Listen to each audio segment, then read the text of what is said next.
Good morning friends, welcome to my channel competition hunter. यदि आप किसी भी कंपटीशन यानी प्रतियोगिता परीक्षा की तैयारी करते हैं तो आपका करेंट अफेयर्स का झंझट खत्म।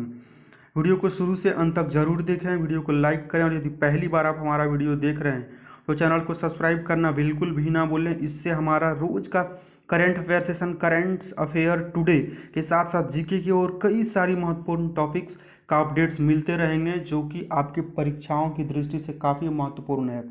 तो आज उन सभी लोगों को दिल से धन्यवाद जिन्होंने मेरा चैनल को सब्सक्राइब किया है।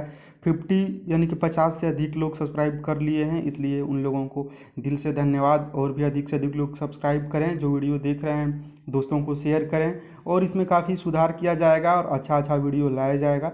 परीक्षाओं की महत्वपूर्ण जो प्रश्न रहते हैं उसको देखते हुए उनसे रिलेटेड अभी जीके लाया जा रहा है, फिर मैथ रीजनिंग सब कुछ लाया जाएगा इस पर।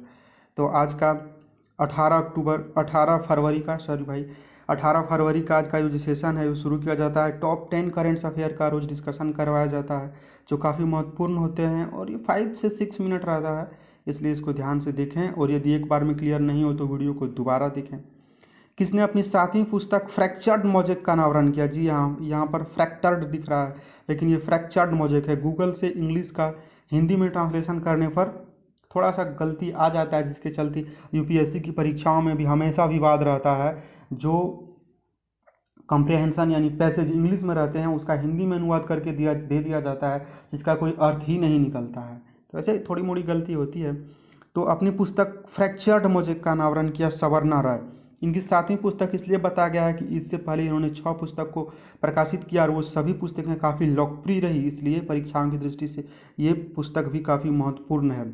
इसमें साधारण से सवाल पूछे जा सकते हैं, इसलिए ज़्यादा डिस्कशन करने की ज़रूरत नहीं है। फ्रैक्चर्ड मोज़ेक जो बुक है हाल ही में चर्चा में रहा, उसके लेखक कौन है? तो सवर्णा राय इनका राइटर है, इन्होंने पुस्तक को अनावरण किया। अगला प्रश्न, नोवाक जोकोविच ग्रैंड स्लैम में 300वीं जीत दर्ज करने वाले विश्व के कौन से खिलाड़ी बने? ग्रैंड स्लैम में नोवाक जोकोविच ने वैसे तो बहुत सारे जीत जीते हैं, लेकिन ग्रैंड स्लैम में ये उनका 300वां जीत है। तो 300वीं जीत दर्ज करने वाले कौन सी खिलाड़ी बने हैं? तो दूसरे खिलाड़ी बने हैं नोवाक जोकोविच, जिन्होंने कि ग्रैंड स्लैम में 300 जीत दर्ज की। तो वो पहले खिलाड़ी कौन है जिन्होंने 300 से भी अधिक जीत दर्ज की?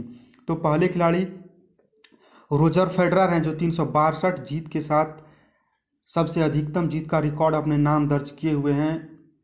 नोवाक जोकोविच का 300 जीत है ग्रैंड स्लैम में और रोजर फेडरर का ग्रैंड स्लैम में 362 जीत के साथ पहले स्थान पर है। अगला प्रश्न, ईरान और किस देश ने फरवरी 2021 में हिंद महासागर में मैरीटाइम सिक्योरिटी बेल्ट 2021 नामक संयुक्त नौसैनिक ड्रिल शुरू किया है? तो रूस। ईरान और रूस ने शुरू किया है एक संयुक्त नौसैनिक ड्रिल। वो कहाँ शुरू किया है? हिंद महासागर में, और उसका नाम है मैरीटाइम सिक्योरिटी बेल्ट 2021। तो किसी दूसरे देश का दूसरे देश के साथ होता है तो वो भारतीय परीक्षाओं में पूछे जाने की संभावना कम रहता है कि चाइना का अमेरिका के साथ हुआ या पाकिस्तान का श्रीलंका के साथ हुआ। लेकिन यदि भारत का लगाव किसी के साथ रहता है कि भारत और श्रीलंका के साथ कौन सा अभ्यास होता है, भारत चाइना के साथ कौन सा होता है, तो वैसे प्रश्न परीक्षाओं में अधिक पूछे जाते हैं। तो फिर ये ईरान और रूस वाला यहाँ पर क्यों दिया गया?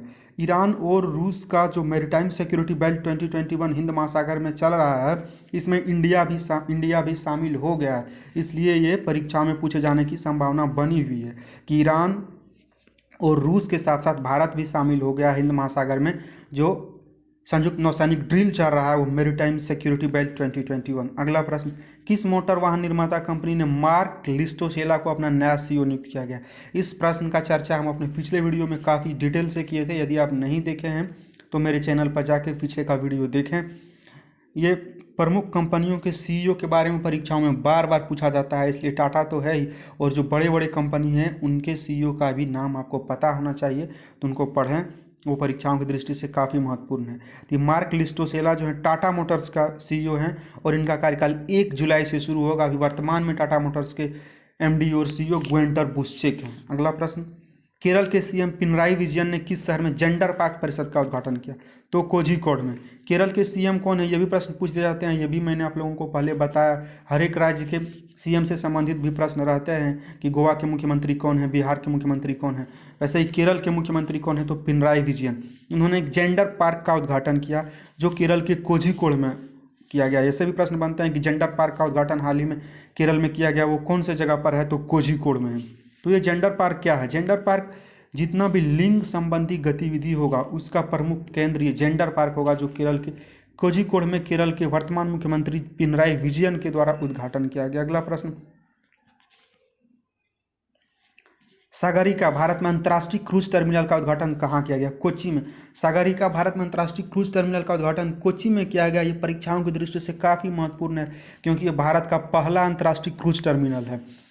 ये क्रूज जो समुद्री पर्यटन में रुचि रखते हैं उनके लिए काफ़ी महत्वपूर्ण है ये, और काफ़ी खुशखबर है क्योंकि जो दूरी मुंबई से गोवा जाने में 12 घंटे यानी कि 12 आवर्स ट्रेन से लगते हैं, वो दूरी मुंबई से गोवा जाने में केवल और केवल 2 घंटे में ये क्रूज टर्मिनल से जा सकते हैं।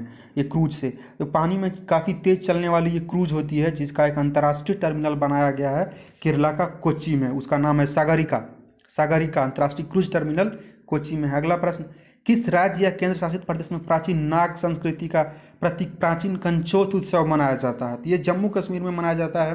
प्रश्न ये भी है कि कंचोत उत्सव कब मनाया जाता है, तो इसका कोई फिक्स तारीख नहीं है, लेकिन यदि ये प्रश्न परीक्षा में पूछा जाए कि इस बार किस तारीख को मनाया गया, तो इस बार 14 फरवरी को मनाया गया। ये शाका संवत कैलेंडर के हिंदी महीने माघ मास के शुक्ल पक्ष में हर साल मनाया जाता है, इसलिए तारीख बदलते रहते हैं। यदि परीक्षाओं में इस बार के बारे में पूछा जाए तो इस बार 14 फरवरी को मनाया गया, लेकिन हर बार ये बदलते रहते हैं। तो ये कहाँ मनाया गया? जम्मू कश्मीर में, और इसका नाम है कंचोत उत्सव। अगला प्रश्न, बिहार एवं झारखंड के किस पूर्व राज्यपाल का 88 वर्ष की उम्र में निधन हो गया? एम राज जोइस। ये बिहार और झारखंड के पूर्व राज्यपाल के साथ साथ ही हरियाणा और एवं पंजाब के मुख्य न्यायाधीश के पद पर भी रह चुके हैं, जिनका अभी निधन हो गया।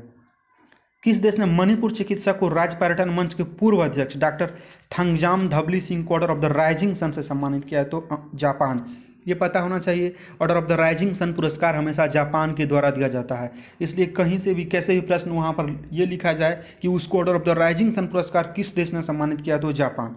जापान ये order of the rising sun पुरस्कार क्यों देता है? तो चाहे किसी भी, वो विदेशी नागरिकों को देता है, इसलिए देता है किसी भी देश के हो नागरिक हो, चाहे वो भारत के हो, पाकिस्तान के हो, श्रीलंका के हो, यदि वो जापान के साथ उस देश का संबंध मजबूत करने में अपना प्रमुख अहम भूमिका निभाते हैं, तो वैसे लोगों को जापान के द्वारा order of the rising sun पुरस्कार से दिया जाता है, जो पुरस्कार मणिपुर के चिकित्सक थंगजाम धबली सिंह को दिया गया, order of the rising sun. अगला प्रश्न, संयुक्त राष्ट्र पूंजी विकास कोष। अगला प्रश्न और अंतिम प्रश्न यह है, संयुक्त राष्ट्र पूंजी विकास कोष यानी कि UNCDF का कार्यकारी सचिव किसे नियुक्त किया गया? UNCDF United Nations capital development fund का कार्यकारी सचिव प्रीति सिन्हा को नियुक्त किया गया। ये परीक्षाओं की दृष्टि से इसलिए महत्वपूर्ण है कि जो प्रीति सिन्हा है वो भारतीय मूल के रहने वाली है, इसलिए। और अभी वर्तमान में जुडिथ कार्ले हैं, जिनका कार्यकाल फरवरी में समाप्त हो गया, और अगले प्रीति सिन्हा होंगे। Thank you for watching this video. Thank you. यदि वीडियो अच्छा लगे तो वीडियो को जरूर चैनल को सब्सक्राइब करें, वीडियो को लाइक करें और अधिक से अधिक दोस्तों को शेयर करें, ताकि और भी लोग इसका फ़ायदा उठा सकें।